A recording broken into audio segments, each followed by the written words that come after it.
Bahaye ikaze mwiriwe neza abandi muraho ndabasuhuje cyane mu burasirazuba bwa Kongo ibintu birakaze nahoze bona kare barwanye ba M23 bavuga yuko bagomba gukomeza guhangana n'ubutegetsi burimo bwica abaturage muri Kongo. Mbere yaho nabonye amakuru avuga yuko ibitero bya drone bivugwa ko byavuye muri uwo mutwe n'ubundi bikomeje gukubita ikibuga cy'indege cya Kisangani. Hari ibimenyetso bigaragaza yuko M23 ishobora kuba yenda gufata Kisangani mu bimenyetso bigaragara. Claude wiriwe neza wiriwe uraho? Niriwe neza gentil urakomeye? Ni amahoro. Ndagusuhuje cyane nanjye. Reka duhere Kisangani. Yego. Kisangani ibintu ntabwo byoroshye. Dushatse twara kuri zira drone zirimo zivugwa yuko zavuye kuri M23 zitera ikibuga cy'indege cya Kisangani n'ibindi bice by'umujyi wa Kisangani. Yego. Nibyo twavuga ko ari ku nshuro ya kabiri M23 irashe kiriya kibuga cy'indege cya Kisangani. Ubwa mbere yaraharashe itwika ububiko bw'amadrone, ariko kuri iyi nshuro nanone yongeye iraharasa kandi ikerekana ko n'ubundi yari gutagetinga amadrone n'izindi ntwaro za gisirikare. Ubona ko ziba ziri kuri kiriya kibuga cy'indege cya Kisangani, ariko ikibazo si ukuhaba gusa nuko zihaturuka zije kugaba ibitero mu bice bitandukanye M23 natwe irwanaho bagenzura. Uyu mutwe rero ukunze kuvuga ko ibyo bitero kenshi byibasira abasivile. Niyo mpamvu rero targeting Kisangani kuko kiriya kibuga cy'indege kirakoreshwa nk'ikibuga cy'indege kiri strategique ubu ngubu cyagizwe cya gisirikare, kandi ugasanga hari ibikoresho bya gisirikare nk'ayo madrone menshi nihaturuka, ndetse n'ububiko bwayo bumwe niho buherereye. So mu ntambara rero niko bigenda, iyo uhanganye n'umuntu rimwe na rimwe targetinga ibikorwa remezo bye bimufasha mu bya gisirikare, cyangwa se wanagira amahirwe ukabona ahari stoke ze ukaba waharasa kugira utwike izo ntwaro zirimo. Burya hari uburyo uri kumuhombya mu buryo bumwe cyangwa ubundi. So mu ntambara bibaho, ngira ngo uri kubibona nibi biri kuba muri Irani hagati ya Amerika ifatanyije na Israel kurasa Irani. Uri kubona ko Irani iri kurasa ku matageti runaka ahantu hashobora kuba hari amabezi y'abanyamerika. Ubwo ahantu hari amabezi y'abanyamerika of course hagomba kuba hari n'amastoke y'intwaro. So niko biri kugenda, Amerika na Israel nabo bagategetinga ku bikorwa remezo by'ingenzi yaba bya gisirikare cyangwa bya gisivile. Urumva ko M23 no twavuga ko ariyo systeme iri kwaplika gutagetinga ibikorwa remezo by'igisirikare cya Kongo, inatagetinga ayo mastoke y'intwaro. Ni ku nshuro ya kabiri rero. Ku nshuro ya mbere yarabyemeye, no ku nshuro ya kabiri yabyemeye ko ari iri kubikora. Ariko twibutse ko n'igisirikare cya Kongo kiri gukoresha amadrone cyane. Aya madrone harimo n'ayahitanye Lieutenant Colonel Wiringoma, kandi amenshi aturuka Kisangani. Ushobora guhita wumva rero impamvu M23 iri kurasa kuri kiriya kibuga cy'indege. Ayo madrone menshi yibasira za Minembwe, harimo n'ayibasira Kivu y'Amajyaruguru, harimo na drone yarashe Lieutenant Colonel Wiringoma. Hari byinshi bituruka ku kibuga cy'indege cya Kisangani. Ubwo rero twavuga ko icyo kibuga cy'indege cya Kisangani kibangamiye M23 mu buryo bumwe cyangwa ubundi ku bigendanye n'imiterere y'imirwano, kuko umva nyine izo drone zihora zigabwa mu ibyo bice zikica n'abakamanda b'uyu mutwe, zikibasira abanyamulenge aho zituruka hamwe n'Ikisangani. Niyo mpamvu mbona bari kuhasibla cyane. Ahubwo igitangaje nuko muri iryo tangazo bagaragaje ko iyo drone cyangwa se ikibuga cy'indege cya Bangboka giherereye hariya Kisangani cyarashwe n'abarwanyi b'uyu mutwe ngo bari mu nkengero z'umujyi wa Kisangani. So nujya kwitegereza rero ibi nabyo birateza urujijo. M23 kuvuga ko abarashe ikibuga cy'indege cya Bangboka bari mu nkengero z'umujyi wa Kisangani, nibyo cyangwa si byo? Ahubwo wenda ifite uko igiye kugenzura ikirere cya Kisangani ikoresheje rya koranabuhanga ryayo. Nitwitegereza rero gentil ahantu M23 iherereye muri Kivu y'Amajyaruguru, kugira ugere Kisangani ni ibirometero byinshi. Ahantu iherereye muri Sud Kivu kugira igere Kisangani ibirometero byinshi. Ariko ikavuga ko iyo drone yarashwe cyangwa se abarashe ikibuga cy'indege cya Kisangani ni nko kwerekana ko bari hafi ya Kisangani neza. Nge rero ntago ndi kubona ko wenda ariko bimeze, ariko yashatse kwerekana ko wenda abasirikare bayo cyangwa abarwanyi bayo bafite ibirindiro mu nkengero z'umujyi wa Kisangani, kugeza ubwo bashobora kuba bafite n'ibirindiro by'amadrone. Nge ntago ariko mbona ko ari wenda icyo yashatse kwerekana, ahubwo yashatse kwerekana ko buriya Kisangani mu buryo bumwe cyangwa ubundi bafite uko bayigenzura. Kuyigenzura yo ntibisaba abasirikare cyangwa abantu bariyo, ikoranabuhanga ubu twabonye ko ryagakemuye. Ese nge nicyo ndi kubona hagati aho. Ariko nanone ibimenyetso bigaragaza yuko M23 ishobora kuba itari na drone gusa, ahubwo iri ku advancinga ikomeza gufata biriya bice.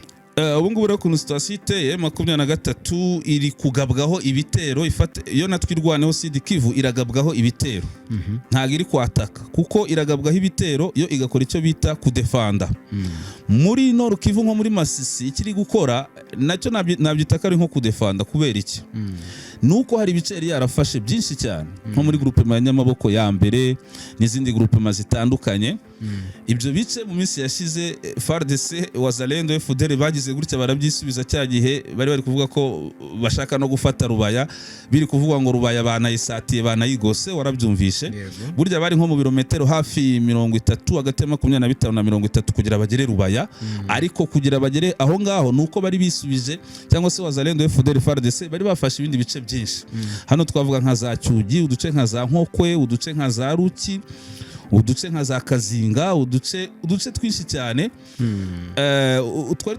na centre ya Katoyi Wazalendo bari bayisubije ubona ko bari gusatira Rubaya ubikiri gukora kandi ubona ko isa nkaho yatangiye kugishira mu murongo no kwisubiza bya bice muri Masisi hari n'abandi bari bashatse kuza hano za Muheto centre ya Muheto za Busihe n'ahandi naho bari bahagarutse bahageze ariko ntibahatinze naho yahabakuye urumva ko muri Masisi iri kurwana no kongera kwisubiza bya bice Wazalendo FARDC abarundi basaga nkaho nako ko abarundi bari Sud Kivu Wazalendo FARDC na FDLR basaga nkaho bari batangiye kuyambura muri territoire ya Masisi ariko ubu twavuga ko byose yabyisubije ngira ngo akanyuma uduceruka gufata vuba yisubiza harimo agace ka Buhimba gaherereye muri groupement ya Walowa Yungu hano ni muri territoire ya Walikale ariko ku rugabano neza na territoire ya Masisi hari n'akandi gace ka Mahanga nako yarakisubije nako kari muri Masisi ariko ntago kari kure cyane ya Buhimba ariko nako kari muri Masisi ku rugabano na territoire ya Walikale agace ka Kazinga nako yarakisubije n'imisozi irangamiye ku gace ka Gazinga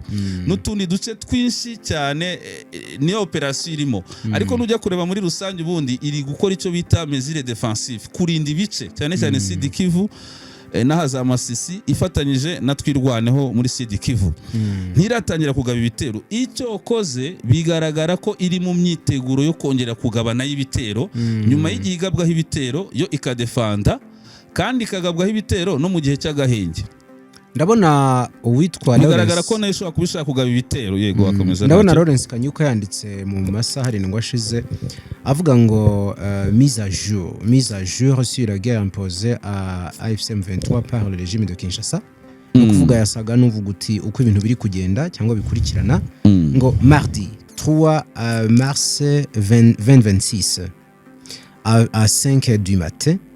Les forces coalisées du régime de Kinshasa, notamment les FARDC, avuga les FDNB, donc kuvuga abasirikare b'ingabo z'u Burundi, les FDLR et les mercenaires étrangers ainsi que les milices Wazalendo ont lancé une attaque à l'aide de drones de combat et d'artillerie lourde contre les zones densément peuplées d'Ogakenye. Et ses environs à Minembwe. Et ces environs d'Aminembwe. Cibra indistinctement les populations civiles et les positions de M23. Mandi magambo abo bantu bose barimo barakorana. Dego. Kugira nabo ku Barundi. Avuga yuko bakoresheje drone n'intwaro ziremereye. We yavuze ngo ziremereye cyane nibyo ibi bitero rero by'abarundi na FARDC hasigaye havugwamo n'abatanzania nubwo nta bimenyetso bifatika bigaragaza ariko twigeze kuvuga ko umugabo witwa Moise Nyarugabo unakomeye cyane muri Alliance Fleuve Congo wigeze no kubangira ngo umusenateri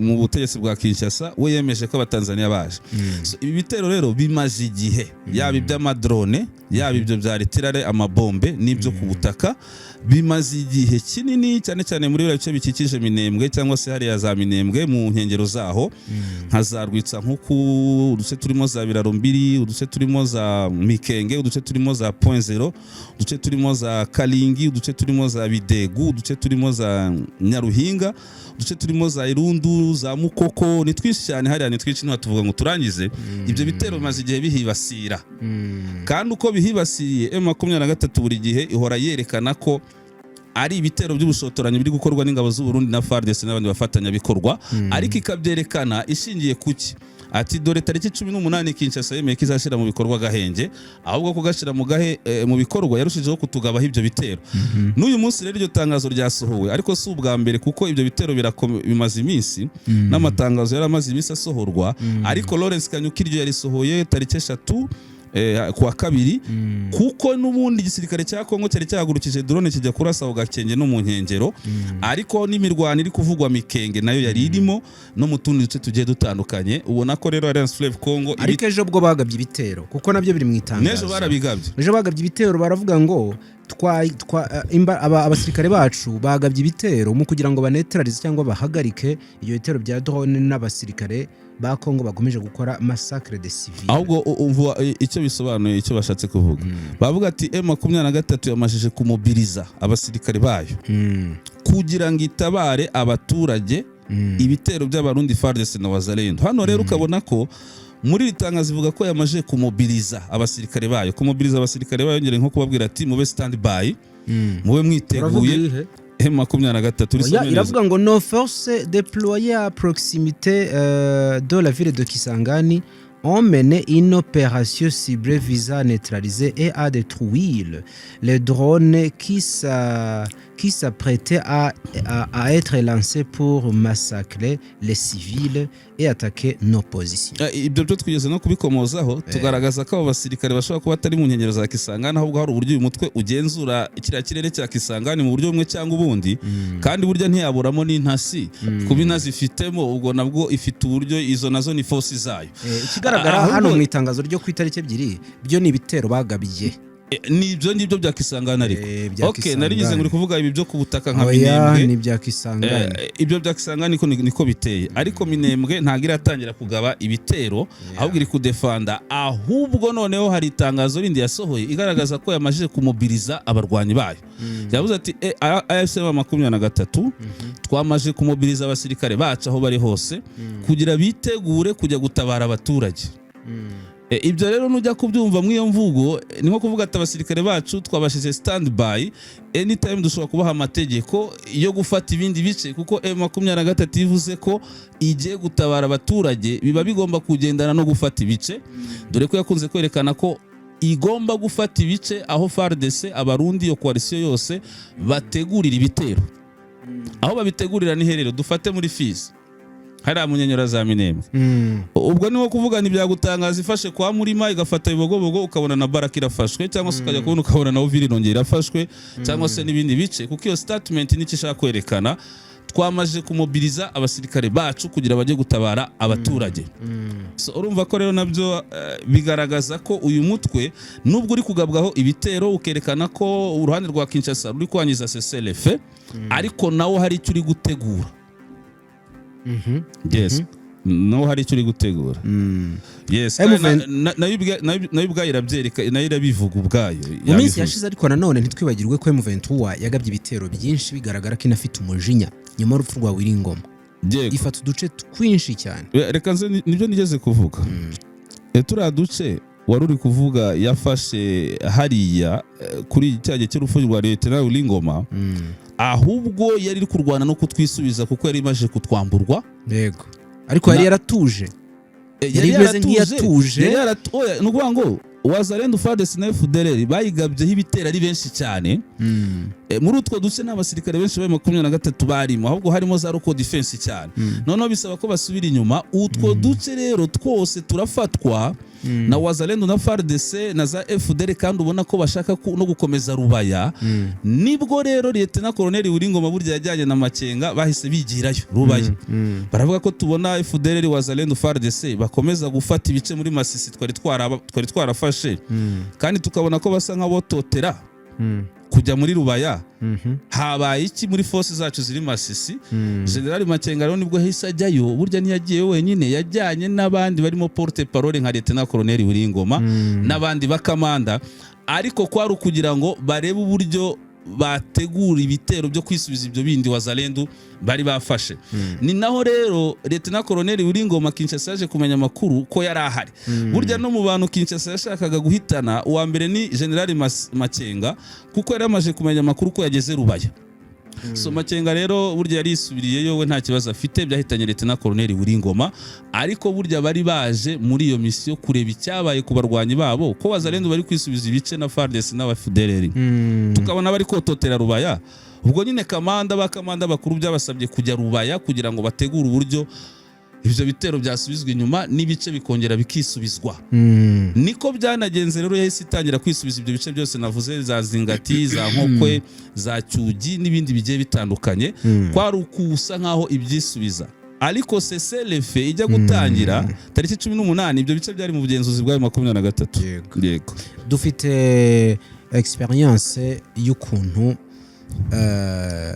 ibihugu bitandukanye bituruka muri Afrika y'Epfo birwana. Uyu munsi bivugwa ko Angola iri muri Congo kandi ko yahawe mission yo kugira ngo yigarurire umujyi wa Goma. Umaze umwaka warafashwe na M23. Burasa Angola yabishobora? Nibyo nagira ngo nkubaze. Ntago yabishobora. Kubera ntabwo yabishobora. Reka ze nguhe urugero. Ese turebe intambara turebe mu amateka aratwereka iki? Ndibukundi mutwe w'abarwandofone witwa RCD Goma. Burya haje Angola izana n'abasirikare benshi, izana n'indege nyinshi. Icyo gihe bazana n'abazimbabwe nabo benshi n'indege nyinshi, bazana na Namibia, havuzwemo na Chad. Urayibuka iyo ntambara? Ku yindi side RCD Goma nayo yafashwaga n'u Rwanda, ariko icyo gihe RCD Goma yarigeze mu nkengero za Kinshasa. Ariko nyamara usibye kuba abazimbabwe n'abanyangola barabangamiye RCD Goma gufata Kinshasa, ibyo byo babigezeho rwose, kuko RCD Goma nawe yananiwe gufata Kinshasa kubera abanyangola n'abanyazimbabwe. Ariko yari ifite ibice byinshi nk'ibi byo mu burasirazuba, hafi ya byose yari bifite. Ariko abanyangola ntacyo bigeze bafasha icyo gisirikare cya Kabila icyo gihe kwisubiza ibyo bice, kandi bari bazanye imbaraga zose. Intego yabo ngo kwari ukuzirukana umutwe wa RCD Goma bakawusubiza iyo waturutse. Niyo ntego bari bafite, kuko bumvaga ko bafite igisirikare gikomeye. Ntibabishoboye usibye kurinda Kinshasa gusa. Intambara yarangiye ite? Negociation za Sun City. Ntabwo intambara yarangiye kubera imbaraga za Angola na Zimbabwe, ni negociation za Sun City. Kandi izo negociations zitabaho, burya RCD harigiye yari gutegura ikindi gitero cya kabiri, igakosora amakosa yari yakoze, ikaba yanafata Kinshasa, kuko ubwo bushobozi yari bufite. So nago rero mbona ko igisirikare cya Angola gifite ubushobozi bwo kwirukana mu 23 muri biriya bice byose ubwacyo, cyangwa se ngo gifatanyije n'icya Congo, kuko Angola ije ntago yabibaye ya mbere. Yego. Twabonye za South Africa, ubu Tanzania, Malawi bohereza ingabo muri DRC zigera ku 3,000 bafite n'intwaro, ariko baza bahasanga ingabo nyinshi z'u Burundi, baza bahasanga imitwe myinshi ya Wazalendo, Maimai za Nyatura, FDLR, bazana n'abacancuro. Izo forces zose zari zihari, ahubwo kugera zisubiza ibice ziyambure mu 23, uyu mutwe warushijeho gufata ibindi kugeza ugeze ubu ngo. Simbona rero ko Angola ariyo yahinduka game changer, ahubwo 23 kugeza ubu nkubwize n'ukuri ntago imbaraga z'igisirikare zapfa kwishobora. Ahubwo wenda izi lobbying zo muri politike na diplomasi bwo tuvuge ko wenda bishoboka, nubwo nta mahirwe menshi ndi kubiha, ariko ibya gisirikare byagaragaye ko bigoranye cyane kuvuga ngo uratsinsura mu 20 ko se ubundi urayitsinsura. So okay, niko bimeze, niko mbyumva Gentil.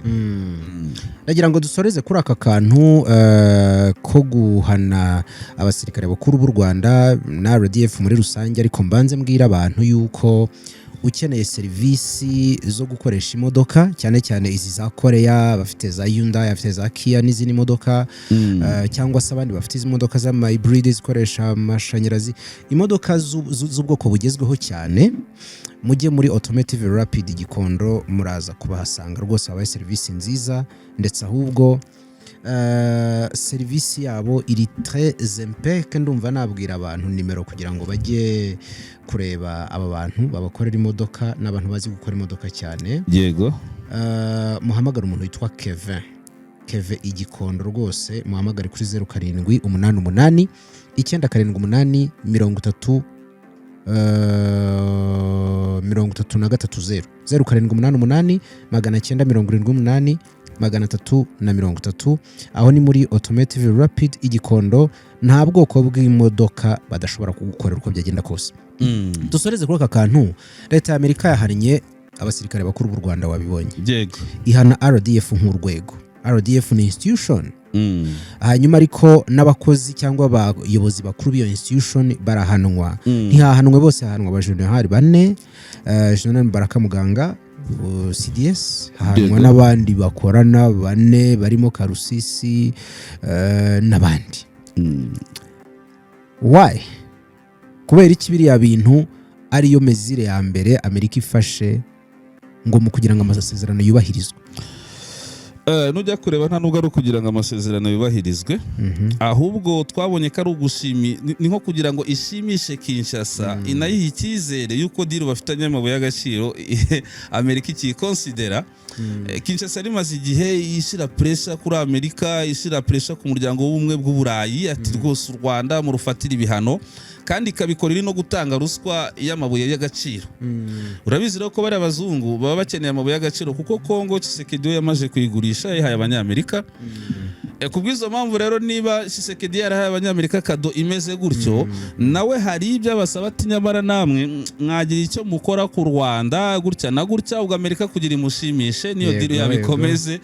Ati reka turebe ibihano twafata, ariko biriya bihano nge ntago mbona ko bifite impact ifatika ku Rwanda.